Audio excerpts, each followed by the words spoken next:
The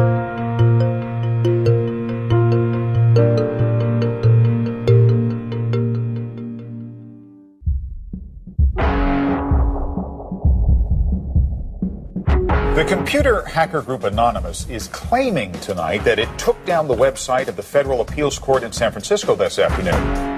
They took down Senate.gov servers. They've taken down HB Gary. Sony's claiming they did $150 million worth of damage. So many confidential files that tonight, because of these hackers, can be in the hands of anyone. Visa, MasterCard, the PayPal situation. The criminals who hacked into Sarah Palin's private email. The Church of Scientology says Anonymous is a cyber terrorist group of religious bigots. Anonymous and this other group called Lulz Sec. They seem to be wanting to prove a point. Anonymous kind of was like the big, strong, buff kid who had low self-esteem. And then all of a sudden punched somebody in the face and was like, holy shit, I'm really strong.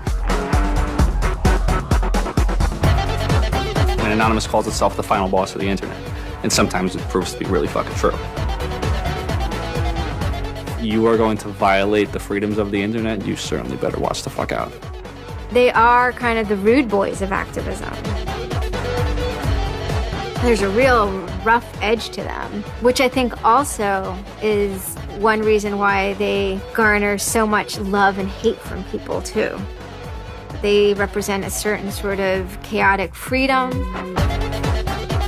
Individual, young, nameless, faceless folks are having geopolitical impact.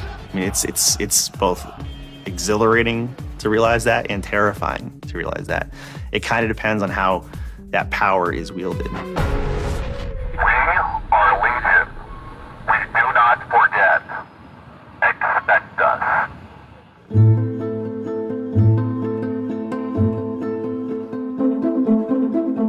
We stand for freedom.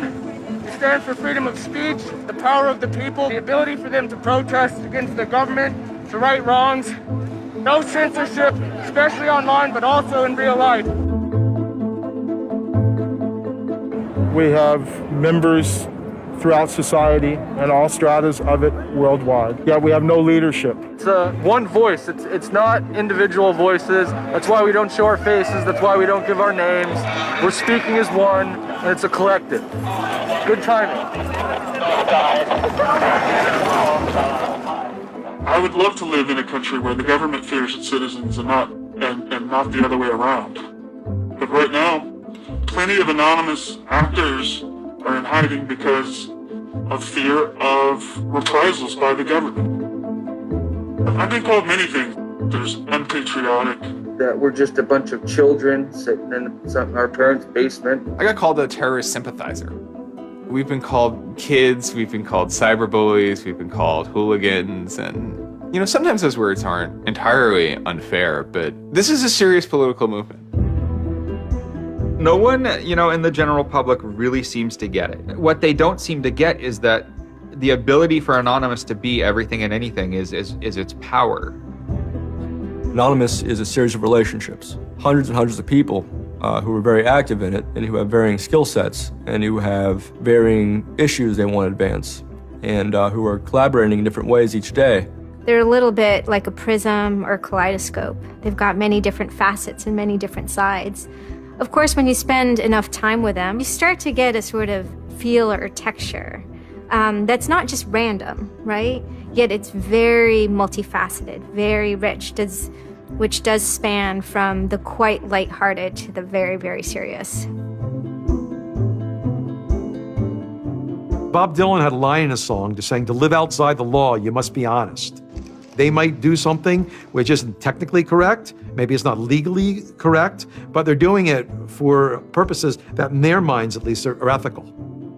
People who know what they're doing, who share an ethos, who have a commitment to exposing and humiliating the man, who have a very low tolerance of lies and what they perceive as evil on the part of overweening power structures. They share information, they share tools and techniques, and they are currently having a very good time. The hacker culture, as we know it, really sprang from one place. It was MIT, and it was specifically the people in the Model Railroad Club, the Tech Model Railroad Club. Hacking originated as humorous pranks. When the guys at MIT put a Volkswagen up on top of the dome of the building, and people woke up and saw the car up there in the morning, or they measured a bridge by the body lengths of somebody. I would say his name was Brian, and discovered the bridge over the Charles River was, 822 Brians. These are funny things. That's where hacking originated, and it migrated into engineering and computer communities. It's witty, it's pranks. I'm Chris Weishopel, former member of the Loft. We don't necessarily say hacking group because it makes it sound like we're hacking, so we used to call it a hackers think tank. Hacktivism was a term coined by a group called Cult of the Dead Cow. The Cult of the Dead Cow was really kind of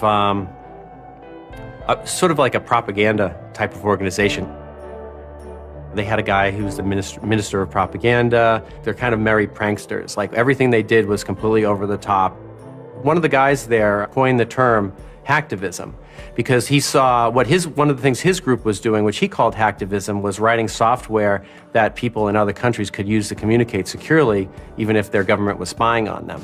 So the principle was really, it was freedom of expression. It was everyone should have access to the internet. Everyone should be able to communicate and get their message out on the internet. Even more important in countries where there was repressive regimes, that if you said something against the regime, they would come and take you away, and you weren't saying it anymore. Just like in traditional activism, it spans the full gamut from sit-ins or pickets to actually spiking trees and pouring sand in, the engines of construction vehicles. I mean, there's real sabotage. The same thing does all fall under the hacktivism label. There is a spectrum. There's sometimes a strong anarchist flavor to it as well.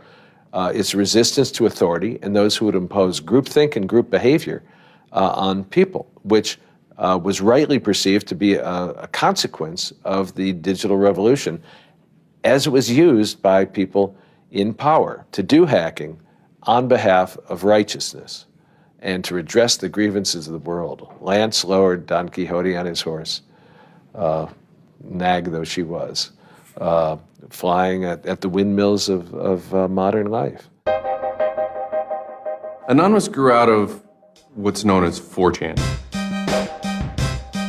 And essentially, this is just a website where people can upload images and you don't actually give your name. It's just sort of anonymous. When you look at 4chan, you're often surprised because it looks like a site from like 1995 or something. The idea is very simple. You post a comment and you post a picture. And you can post under your name or anonymously. And it's separated into boards about particular topics. So there's topic on anime, there's topic on weaponry. There's like a 4chan board for origami, and you just upload interesting pictures of origami.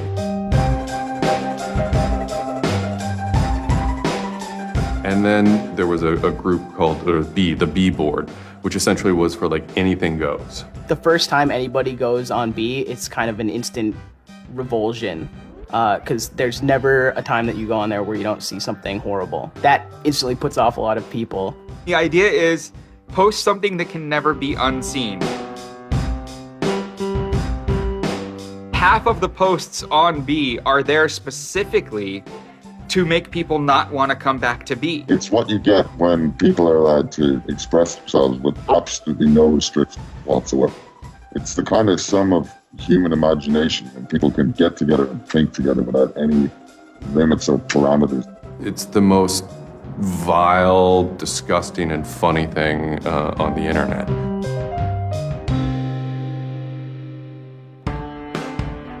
One of the important things about 4chan is to have a thread that really explodes and lasts for a long time. If it doesn't, then it disappears. It's a site that's not archived. So it creates conditions for anything that grabs attention at some level. And so humor and grotesqueness as a result are quite good for that. I'd rather just be referred to as anonymous, I guess, in the interviews, because I have some docs out on me. 4chan's just where I went to. I grew up on it and I lived there. That's just what I did for fun. It takes a thick skin to enjoy it. But, as long as you're not offended, you'll occasionally come into something really cool or really creative on 4chan. I think the most interesting thing about it is how you can watch memes evolve. You'll see something posted one day, and then a week later it's got 50,000 derivatives of it.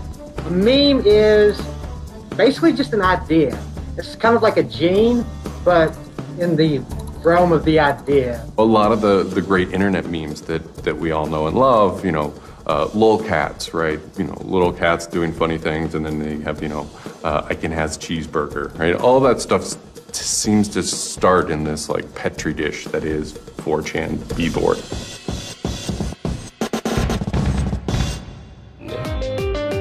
Say it publicly and you're insane. Chocolate rain. Name any meme from the last about 6 years, and I'll bet you either in its first posting ever was on 4chan, or at least one of its earliest revisions that became what it was on 4chan. I can see the food situation is so we'll be on our way. It's basically the best breeding ground for internet culture, and as far as I'm concerned. With your neighborhood insurance rates, chocolate rain. 4chan is also very known for acts of trolling. Trolling is a fucking art. Trolling is getting the person you're talking to get as pissed off as they possibly can, and for no reason except for your own enjoyment. Maybe you're trying to illustrate a point, but it's mostly for your own enjoyment. For them, it's funny that like people think the internet is serious business. And if people think the internet is serious business, it's a troll's job to make their life terrible. The idea of anonymous came initially as a joke. I mean, somebody suggested that what if the whole site, what if 4chan, what if B was just one person? And what if that's just one guy called Anonymous sitting somewhere and you're just reading all these posts by one guy? And it kind of looked like that from the outsider's perspective. I mean, there's no way to tell the difference. It might as well be one guy. Fox News did a very famous segment about it. They call themselves anonymous. They are hackers on steroids, treating the web like a real-life video game, sacking websites, invading MySpace accounts, disrupting innocent people's lives. And if you fight back, watch out. Destroy. Die. Attack. Threats from a gang of computer hackers calling themselves Anonymous. I've had 7 different passwords and they've got them all so far. Anonymous hacked his site and plastered it with gay sex pictures. His girlfriend left him.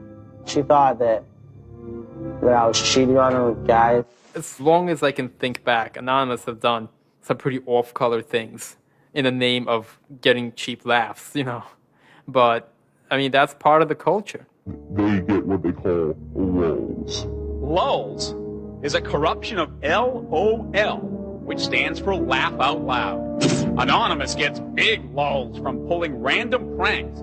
For example, messing with online children's games like Habbo Hotel. Habbo Hotel was this online community where you had an avatar and you walked around and talked to other people. It was kind of like an early version of, you know, World of Warcraft or Second Life or any of those virtual worlds. What the people on B did was invade Habbo Hotel, created, you know, thousands of avatars. They all had this one uniform of a black guy with a big afro wearing a black suit. And so there would be thousands of these people, black guys, black suit, you know, huge afro, walking around this world, and they would do things like form a swastika out of themselves. And I think that was a real landmark because it was when they were able to see that, you know, they can use their numbers to do something really interesting and really disruptive. So we blocked the entrance to their pool, and that just pissed them off so fucking much. It was fucking beautiful. That was fucking just wonderful. Wonderful times. Those kids love that pool. They love the shit out of their pool. The goal was actually to offend everyone, simply because the idea that we could offend you by drawing a little shape on the screen was stupid to the people involved in it. They were like, really? You're going to get that mad over us just drawing this on the screen? Wow, well, you need to refocus a little on life because this should not be upsetting you that much. All these different organizations online, whether it's 4chan or just any website, there's typically a community aspect to it. This is where people have their social relationships. This is where their friends are. This is where they have a creative outlet. And so all those aspects are going into groups like Anonymous, where people feel like they're part of a bigger thing and they're able to express themselves within that group. There were certain words, certain phrases, certain ways people respond to things, certain images that were posted that created a pattern, and that pattern was, I guess, the origin of what is now Anonymous. It's like Freemasons with a sense of humor, in so much as they have this common symbology, and one of their chief joys, which is kind of wrapped up in power and secrecy, was the fact that they could recognize each other by referencing these symbols, referencing these phrases. Over 9,000. It's over 9,000! I lost my iPod. Mudkips, anything involving mudkips. So you have this weird sort of international culture developing with people, across the world, wherever they may be. In late 06 and, into early 07, there's a bit of a sea change where instead of just posting a bunch of content or randomly saying we're going to go over to some website and post a bunch of dirty comments against someone, it becomes a little more organized. Welcome to the Hal Turner Show. They went after a guy named Hal Turner. I am being discriminated against because I'm white. Hal Turner was a neo-Nazi who was, big online and had a podcast. I think that the 14th Amendment was not ratified properly, and I think, therefore, it is still okay to have Negroes as slaves in America. The first time I heard about Hal Turner is he was knocking somebody on 4chan. There's a million neo-Nazis out there. But he started picking on our dude, so we had to go to our dude's fucking defense, and it just so happened that he was a neo-Nazi, so that's a big reason that he's a fucking dickface. Who are you? Where are you calling from? Hola, this is Pedro. Spick, don't call. Diego. He was just a horribly racist radio personality who seemed to handle it well when you called in. Like, he could handle being berated by Anonymous. And that made it very interesting. It made it a bit of a challenge. It wasn't some guy who just either crumbled or stopped answering the phone. It was a guy who would yell back. Hal Turner wasn't the first, actual person that, Anonymous had caused trouble for, but the circumstances ended up being significant. They DDoS'd his website, stuff like that, costing him thousands of dollars, bandwidth fees. Denial of service has been around for a long, long time. The equivalent of if you, for some reason wanted to disrupt a bus service, right? You can hire 1,000 extras to all go and line up at the bus station, right? And get on the bus. And so that anyone who was really trying to get on the bus couldn't do it, right? It's as simple as that. When you stop trying to visit, website goes back up, no permanent damage. We DDoSed him, and then we kind of trolled him in real life. We sent countless pizzas to his house. We signed him up for escorts on Craigslist. We sent a bunch of pallets of industrial materials to his house, which he ultimately had to foot the bill for. And basically, we destroyed his ability to pay for his radio show, and that took him off the internet. And then they ended up getting some real hackers to help them out. This wasn't sort of pranks. They actually were able to get into Hal Turner's private servers and his mail servers and find some interesting emails that he was serving as an FBI informant, which, if you're a right-wing neo-Nazi, is not a good thing to be. And obviously him being an FBI informant and also his reaction, his sort of douchebaggy reaction to the raids, damaged his credibility within the white nationalist scene, which is a shame. Hal Turner's gone. He's been prosecuted by the feds for threatening judges.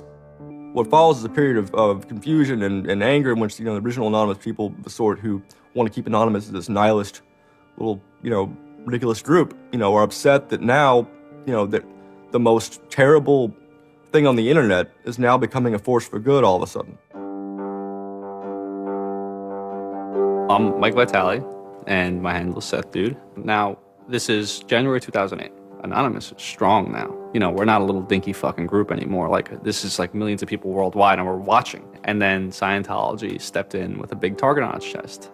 A video came out of Tom Cruise. It was supposed to be an internal Scientology video, talking about secrets of Scientology. Being a Scientologist, when you drive past an accident, it's not like anyone else.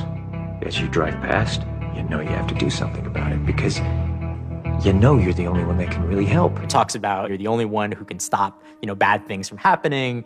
And so this is kind of widely mocked online. It circulated like wildfire. Instantly, the Scientologists post a DMCA, Digital Millennium Copyright Act. And this is a way that if you own content, you can go to video sites, upload sites, and have your content pulled when someone uploads it illegally. Scientology's always at odds with the internet, always trying to legally bully people out of fucking them over on the internet. They always did that. And then here they are trying it again, but you know what? Anonymous saw that and they said, oh, you guys just fucked around badly. Like, you're trying to censor our internet. Like, are you trying to take a joke away from Anonymous? Like, you don't do that. A few people on 4chan posted, hey, we should grab that video and post it on a few other sites. What followed was it's this term called the Barbra Streisand effect. And this video, as they're attempting to suppress it, went everywhere. Like, everywhere you look on the internet, you were gonna stumble upon this video.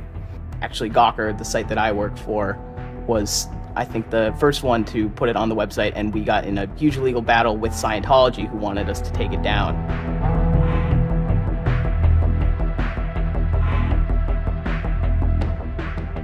Scientology is an interesting target because in some ways it's the perfect inversion of what geeks and hackers value. At so many different levels: science fiction, intellectual property, discourses of freedom, science and technology. It's very proprietary, it's closed. And so in some ways, if you had something like a cultural inversion machine and you stuck geeks and hackers in there, you'd get something that looks a lot like Scientology. So it's quite offensive, and there's a real pleasure in attacking your perfect nemesis. And people who knew what Anonymous was to begin with were like, oh my God, Anonymous is going to go to war with Scientology. This should be really interesting. Especially because it's two weird-ass groups. I mean, I've been an Anon for a long fucking time. I know Anonymous is really strange. They're weird, and the stuff we like is weird, and it's really not mainstream at all. Now you have Scientology. Also really weird. A lot of crazy shit goes down. Anybody on the outside who's seeing this is going, let's watch these two retards fight. Like, both their pants are going to fall down, they're going to triple, and it's going to hurt everybody, and it's going to be hysterical. And then that's when 4chan kind of reared into action, really reared into action. And they started to troll the Church of Scientology. And this took the form of pranking the Dianetics hotline, ordering pizzas. I go to call them on the phone, and it's busy. And that's their main fucking Dianetics hotline. Their Dianetics 800 number, you can't get through because Anons have completely fucking clogged it. And just probably saying stupid shit. The whole idea was just you call them just to keep them on the phone. What's an Elron? How do I Dianetics my face? They were not expecting that, and they couldn't handle it. I'm Brian Mettenbrink. I had just gone to 4chan just on pure happenstance, and I saw a post about the Scientology thing, and I started looking up stuff, and I'm like, oh, this is actually for a decent cause. I think I'll, do this. Anonymous members have developed a distributed denial of service attack tool called Low Orbit Ion Cannon, which is a name taken from a computer game. Low Orbit Ion Cannon is what's called an endgame weapon in Red Alert. All you had to do was literally follow instructions, step by step. What you do is you put in the site, you see that the IP is correct, you make sure that all these settings are good, and you hit the button, and off it goes. And what it does is it tells Scientology.org, in this case, it tells them to send their website to my computer about, I think, it was 800,000 times in a weekend, and I'm pretty sure I probably took it down myself a couple of times. It felt like you were making a difference, just you yourself, and you didn't even have to leave your home, And one of the guys said, we need to make a video. We have to make a video. Hello, leaders of Scientology. We are Anonymous. When the video came out on January 21st, that was one of the first times that Anonymous, as a culture, started referring to itself as Anonymous as a movement. That video probably changed everything. We are Anonymous. We are Legion. We do not forgive. We do not forget. Expect us. It basically looked like if a computer was going to tell you that he was going to beat the shit out of you, this is what it would look like. That one video really galvanized that moment of innovation. That's exactly like with that video, internet activism, as it's known today, was born. And you just see this consensus forming that it's going to happen. So we made the code of conduct. Don't bring weapons. Dress accordingly. Cover your faces, because they will try and find out who you are and screw with your life. Rule number 17. Cover your face. This will prevent your identification from videos taken by hostiles. Scientology has a history of harassing, stalking, and just generally doing horrible things to its critics.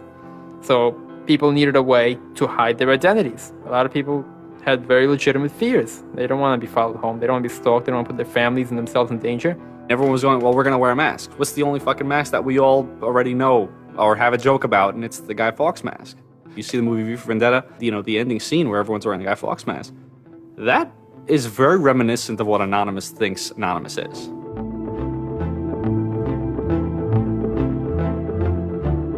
We wanted to represent anonymity in some way when it moved into real life.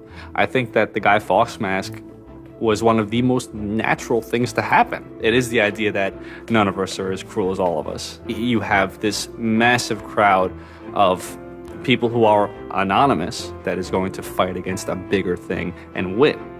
Even after watching the video, it's like, yeah, this is great, but who's actually gonna do it? Who's gonna step up? Are people actually gonna get out of their house? And I guess we were really affected by the stereotype of that whole community, they're being internet nerds, that too afraid to leave their mom's basements. No one thought that they were gonna come out. This is me on the way there. I haven't slept. I'm very fucking tired.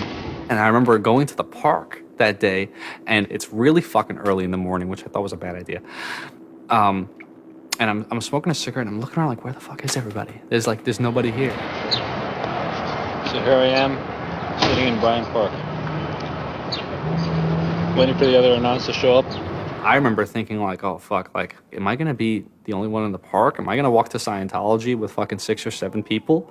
Which totally defeats the entire purpose of this, because now they could single me out, Then I get up and I start walking around and I see there's a lot of green balloons over there for some reason. On the other side of the park, there was like fucking 200 people. There was Guy Fawkes masks everywhere. And I'm like, holy shit, this is huge. There's a fucking lot of us. That's pretty good. I had no idea how many Anons there were until we started moving.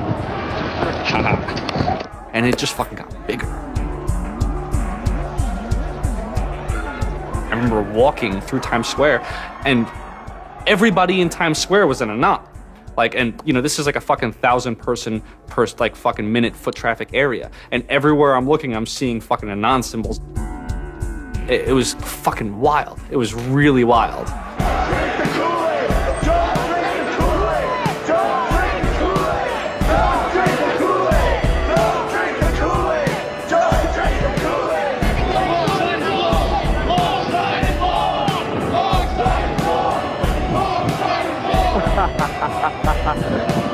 This is our fucking raid.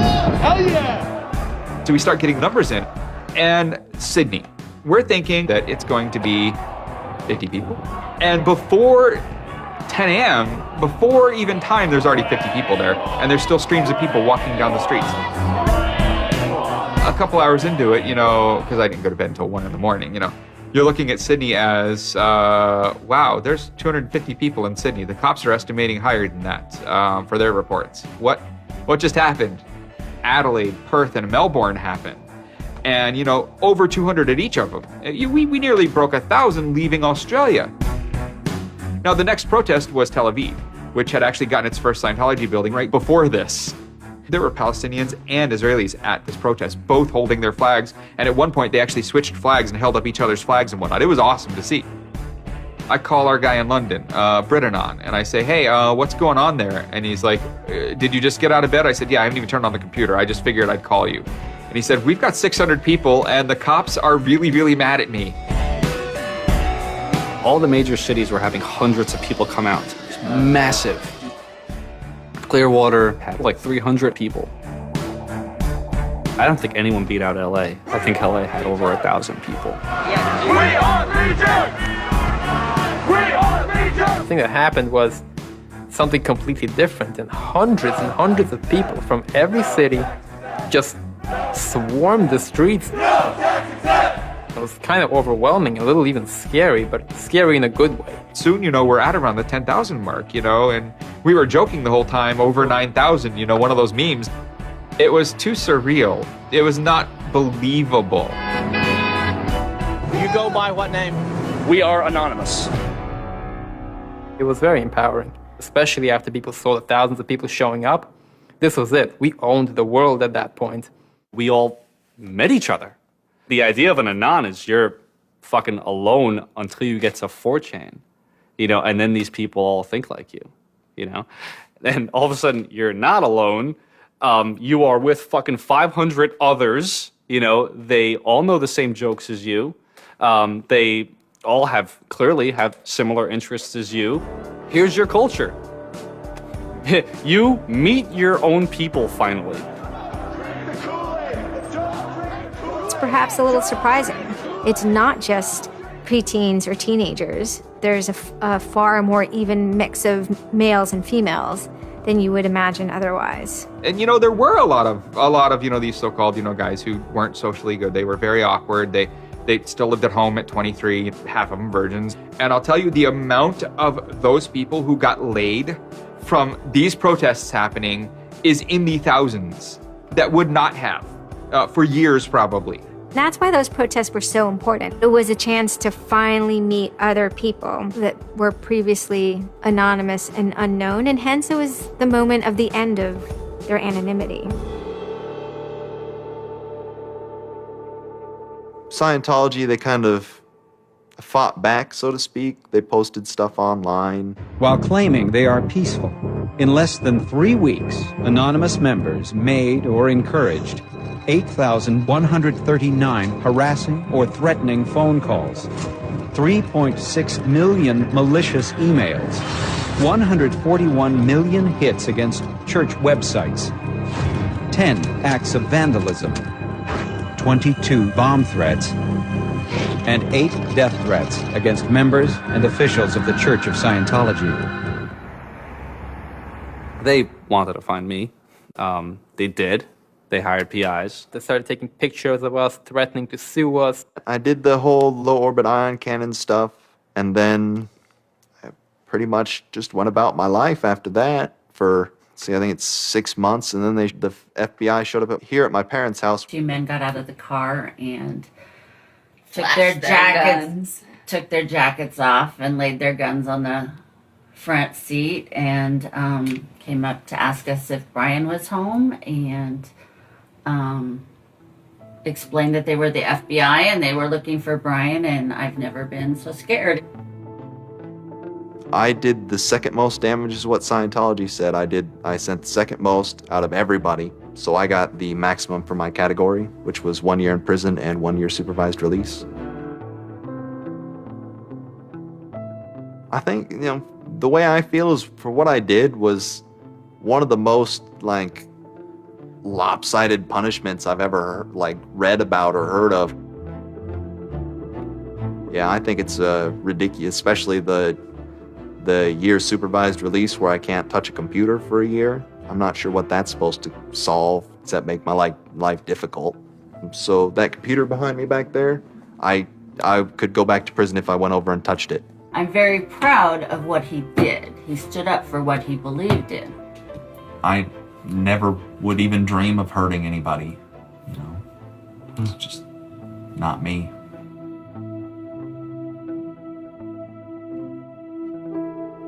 Prior to Anonymous, critics of the church still had to be very, very careful because of the aggressive lawsuits that were launched against academics, journalists, and other critics. I would say that era is over. And Anonymous, more than any other sort of intervention, is probably responsible for that change. This actually caused a decent rift in Anonymous. There was one big group, significant group of people who would say, this Chanology stuff, it's cancer, it's awful, it's bad, it's just bringing attention to us that we don't want. One Anon said it well once. There is no leader. Their ops have momentary leaders, de facto leaders. Almost through meritocracy, there's more respected or more persistent participants. Some people participate in a single operation and are never heard from again. It might even be a housewife who just, agrees with that political statement or that protest. I like to describe this with the picture of a bird swarm.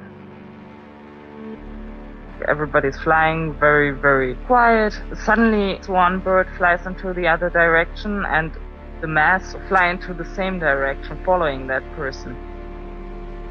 It's totally okay to say, I'm sorry, I don't take part.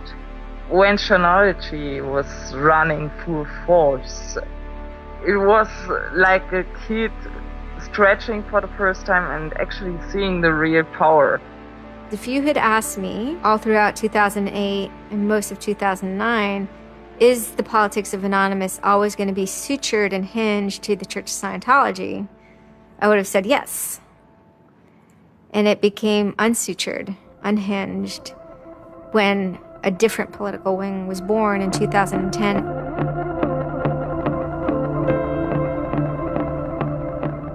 It is our task to find secret, abusive plans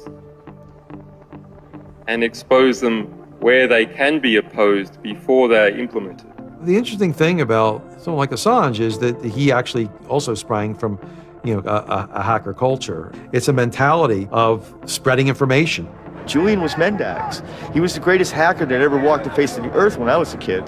I mean, they rumored he could move satellites around in space by hacking into NASA. Maybe it never happened, but it was a myth that kept young kids like me wanting to plug a computer into a modem and see if I can move some satellites around. WikiLeaks is an instantiation of the hacker ethos. Truth wants to be free, and we want to liberate it. WikiLeaks released a huge trove of diplomatic cables. There was a lot of controversy from every quarter of society. The WikiLeaks website released nearly 400,000 secret U.S. files on the Iraq War late today. It was the largest leak of classified U.S. files in history. There was one particular moment that really sparked the fire, and this was when PayPal, MasterCard, and Amazon pulled services for WikiLeaks. So all of a sudden, there's no way to actually process donations to WikiLeaks. And then people went and found neo-Nazi groups. Visa and MasterCard were perfectly fine with you being able to PayPal being able to make donations to them. But WikiLeaks, no. I think WikiLeaks is doing a good thing. It's just a total hypocrisy. They got their little fucking banking mafia to fuck, WikiLeaks over. People were incredibly angry. There was a real sense of rage. Anonymous DOSed PayPal. They were pissed. The numbers of participants were massive, massive. And they managed over the course of a couple of days to disable the websites of MasterCard and PayPal. It was beautiful. Because what you had is people finally stood up for something.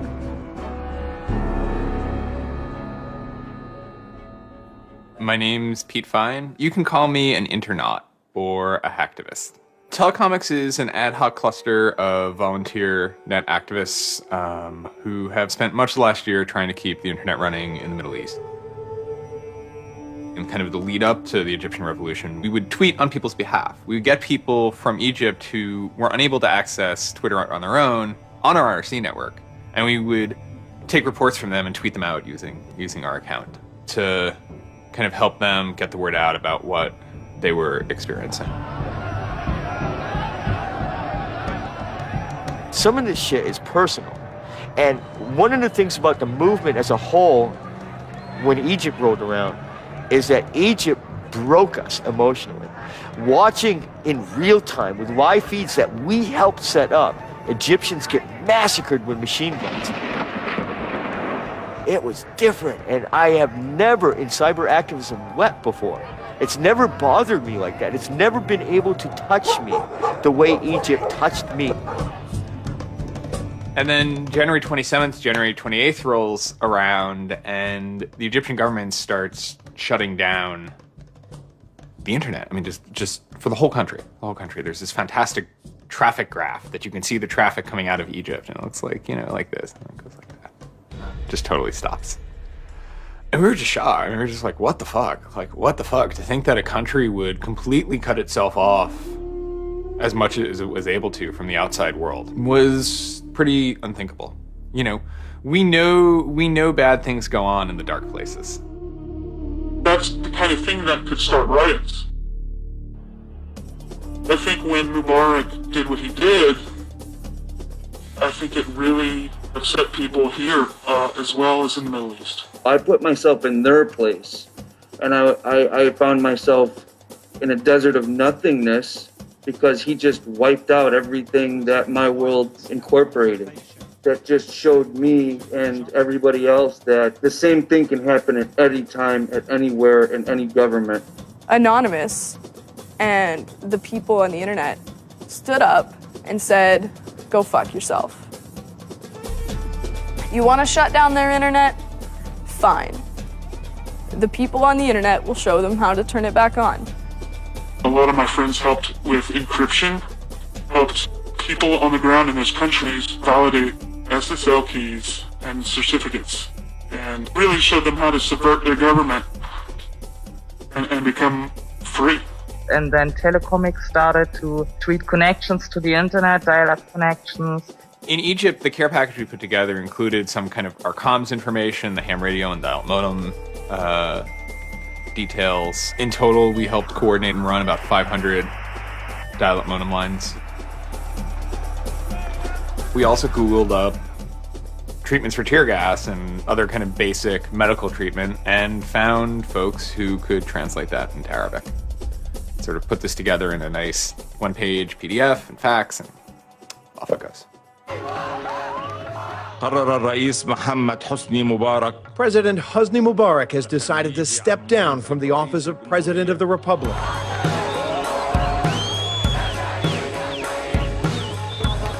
When Mubarak left, it was a hell yeah moment.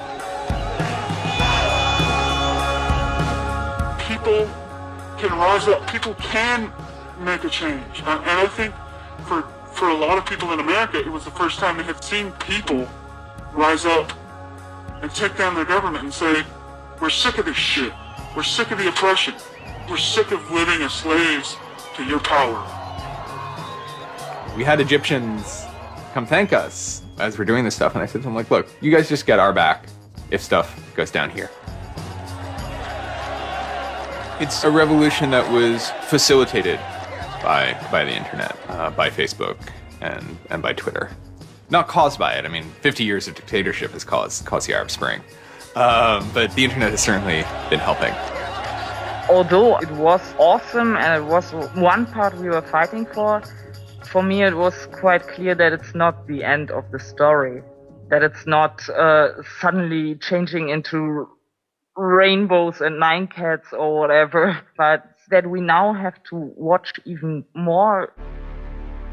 Suddenly on February 5th, Financial Times article comes out that we all see. It's quoting this guy named Aaron Barr, who's the CEO of HP Gary Federal, which is an intelligence contractor. And Aaron Barr is telling his Financial Times journalist, Joseph Min, that he's been secretly monitoring the AnonOps server where all this is going on, and has done so for several weeks, and using his own custom brand of information operations techniques, has managed to identify the alleged leadership of Anonymous, including 25, quote, lieutenants, unquote, some sort. We have to see this document. Everyone wants to know. We don't need to destroy him. We don't need to destroy his company. So they get it. It was unbelievably easy to get into that network. Now, to put that in hacker terms, Anonymous is a hornet's nest. And Barr said, I'm going to stick my penis in that thing. The HB Gary hack brought about 70,000 emails. Probably the most important ones had to do with a proposal that HB Gary had already formulated. It was packaged up as a nice PowerPoint presentation. Kind of act as privatized agent provocateurs, where they were going to discredit WikiLeaks. HB Gary was proposing submitting fake documents to WikiLeaks, and then when discovered as fake, the error could be called out and it would discredit WikiLeaks. Right. So there's a lot of like specifics that I can't talk about. So let me try to answer that though in a general sense. First of all, it's probably no surprise to anybody. I'm not a big fan of WikiLeaks. I think that the broad purpose of trying to get as much information, proprietary or classified information for the government, expose that, is an extremely destructive and dangerous purpose. The proposals involve conducting information war on WikiLeaks and its supporters, creating dissension within WikiLeaks, DDoS attacks. You also wanted to launch cyber attacks on WikiLeaks infrastructure to get information on document submitters. One thing I guess I want to make sure is clear is, none of those activities had actually occurred.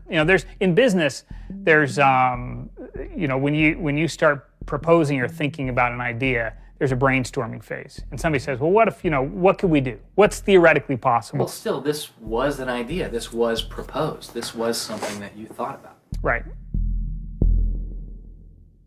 They also wanted to go on a campaign kind of targeting Glenn Greenwald, who's a reporter for Salon, who's an outspoken kind of critic of the government and supporter of WikiLeaks. It seems like you're trying to attack a journalist here. Yeah, and I don't want to talk too much more about Glenn Greenwald, but other than, what I previously said is, there was never an intent to attack journalists, not on my part. I guess I should say, I should generalize that and to say that, I would never just outwardly attack a journalist, other than if I felt that there was a journalist in my mind that was acting unethically, that, that's a fair game for having a public discussion about. They were walking a very fine ethical line at points, and in many cases, the mass opinion is, no, they stepped well past it. I will not support broad theft of information released to the public, because that's nothing but destructive. If somebody has information that's been stolen from them, and whether or not WikiLeaks encouraged the theft of that, or whether or not it was just put in their lap, still they're threatening to release the information that is the private property of another organization. So your choices are to just allow that to happen, or to try to stop it. How offensive is too offensive? We've certainly seen a lot of strategy coming out of governments across the world now saying, publicly admitting that they need to develop better offensive strategies in cybersecurity, because defense as a whole, it isn't enough. It never is enough. In the court of public opinion, that took H.B. Gary quickly from being a perceived victim to being a perceived villain themselves. It was becoming harder and harder to distinguish the good guys from the bad guys. And then, kind of seemingly out of the blue, there was something by the name LulzSec that sailed into the seas. LulzSec, it's sort of a group, mostly from Anonymous, who, large part of the same people who hacked H.B. Gary. And they decided to form this little group and just carry on operations sort of outside the purview of Anonymous for a while. They hacked whatever they wanted, they released whatever they wanted. It's almost like they had no rules. They just said, this is what we're going to do. We're going to stir up the cart. We're going to make some trouble. We're going to make some waves. And they did. The majority of time, the majority of Anons are not doing anything particularly illegal. When they are, a huge number of them try to do that in a very specific political context. For those people, what LulzSec was doing, they were funny, but they were attacking random targets. They were breaking the quasi-rules by attacking media. PBS's Frontline runs a documentary mainly focused on Bradley Manning, the alleged leaker to WikiLeaks. And a lot of Bradley Manning supporters didn't like it. They hacked a website putting a story that Tupac and Biggie had kind of escaped the world of celebrity fame and attention and retired quietly and discreetly in New Zealand. LulzSec, when they attacked PBS, that gave me the creeps, As a journalist, I'm not too thrilled with the idea of someone judging that we don't like you to write that. We don't like your reporting, so we're going to shut down your website. I'm uncomfortable with that. It could be me, and I could be writing something about a group that they didn't like, and I'm happy to sit and talk with them about it, but don't shut my website down. This is obviously about freedom of speech, so attacking the press would be would sort of be a bit of a contradiction. So people always said, well, we shouldn't do that. And obviously LulzSec had a completely different agenda, so they had no problem doing it. Hacktivism started to become sort of, I would say, almost more nasty, using, sort of more no-holds-barred kind of attacks, sort of more vicious attacks. They sort of saw themselves as going out there, breaking into like anything, everything, governments, corporations, police departments, largely for the same reasons Anonymous would. They went after Arizona for immigration policy, 50-day run, causing mayhem, havoc, and then ended it. The computer hacking group Lulz Security has announced it's disbanding, saying it had achieved its mission to disrupt government and corporate organizations for fun. I call this whole thing the rise of the chaotic actor. And chaotic could be chaotic good, neutral, or evil. If you go back to the old Dungeons and Dragons charts. And some people see Anon-Ops initially, let's stick with Anonymous, as chaotic good. They saw Operation Payback, or they saw attacking Scientology, and they say that's good. It's like Robin Hood, right? Chaotic good. Outside the system, but doing something good. Other people saw Anon as chaotic evil, like the Joker. They just want to see the world burn and doing potentially irreparable damage. And the truth is, yes, it's the entire column of chaotic.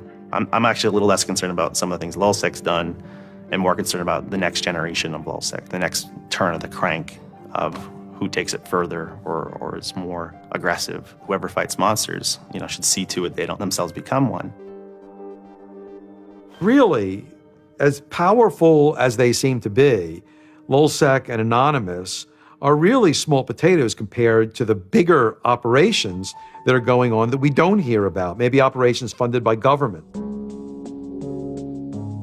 16 people were arrested today, but dozens of FBI agents targeted alleged members of the loose-knit hacking group. Armed with search warrants, agents hit 6 homes in New York, along with locations across the country. The people arrested yesterday were suspected of attacking PayPal's website after the company shut off payments to WikiLeaks. Defenders of the hackers say they're merely engaged in civil protest, but FBI officials worry the disruptive cyber attacks could move in a more dangerous direction. So the FBI shows up at 6 in the morning, and it was really obnoxious. And I remember being frustrated and angry because there was nothing that I had done that would have justified an FBI search warrant. They came and guns blazing and all this other good stuff, busted down the door. I immediately just dropped down on the floor, 180, didn't want nothing. I wasn't trying to fight nobody. Even if you accept what the government is saying is true, what is important is that people are participating in the process. It is very much the process.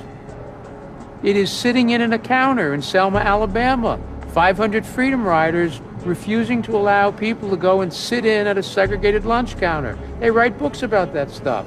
It is demonstrating at a street corner saying no to a war. It's just a different, it's just a different vehicle. It's the same result. There's always going to be legal consequence when you decide to break the law. That comes with the territory. And it would be naive not to expect that. The question is whether the punishment will be proportional to the crime. And I suspect it might not be. People will be watching very closely to see how these cases proceed, on what grounds, and whether there's any room during the trials to think, especially of the denial of service attacks, as a legitimate form of protest. So much of our lives are now configured, at least in part, on the internet. So we better start thinking about how we claim parts of the internet as spaces that we can also protest in. There is a certain online culture that believes in certain values, like freedom of expression. They're against corruption. They're against governments controlling their citizens. And when they see those values harmed in some way by some organization, the hacktivists strike back. I don't think this whole issue is a technical hacking thing. This is more about, human philosophy and psychology. What's motivating us? Why is there so much unrest or disenfranchisement or anger that would lead people to want to take matters in their own hands and join these? Whether you think it's bad or not is irrelevant. It's not going away. The part of me that likes the ability to have rapid destabilization and change loves this. The part that knows how powerful it is means it's a force multiplier for good or for evil. And how that power is wielded and how we want to self-regulate is going to be the most deciding factor in if this is a menace or a benefit. I certainly don't think most of the conversations in law enforcement or the government are informed enough to know how to deal with this. I suppose the question you really want to ask is, would I do it again? And honestly, after thinking about it, I felt that I did what was right. I had a belief, I still do, that what I did was the right thing, and hopefully someone got some good out of it. You know, I'd love to think that maybe I stopped someone from joining a cult, you know. Probably wouldn't tell on myself next time, but, you know, I don't think I would have changed a single thing other than the whole talking to the FBI thing. Just that little Yeah, just the little detail that kind of changed everything, yeah. I'm angry. Occasionally I have small breakdown moments of terror, but I haven't stopped believing what I believed. I haven't stopped wanting to fight. I haven't stopped caring. Show me what democracy looks like! Show me what democracy looks like! There's a lot of people in Anonymous who feel very deeply and very sincerely about their contribution towards democracy around the world. And I think that's one of the main things that I'm most proud of about Anonymous. There are things that I'm not proud of about Anonymous, but we stand against censorship and we stand against oppressive governments, even our own. It's a very noble thing. And history teaches us that change simply doesn't come with flowers. It doesn't work. No? If they say I'm a criminal, damn, well, then I will be one. I don't care if you're a Democrat or a Republican or an independent, or if you like Ron Paul, or if you worship pigeons or Scientology, or if you're Catholic or atheist or Methodist. I don't care about that. Your opinion matters. I don't care if I disagree with it. I don't care if I hate your guts. Your opinion matters.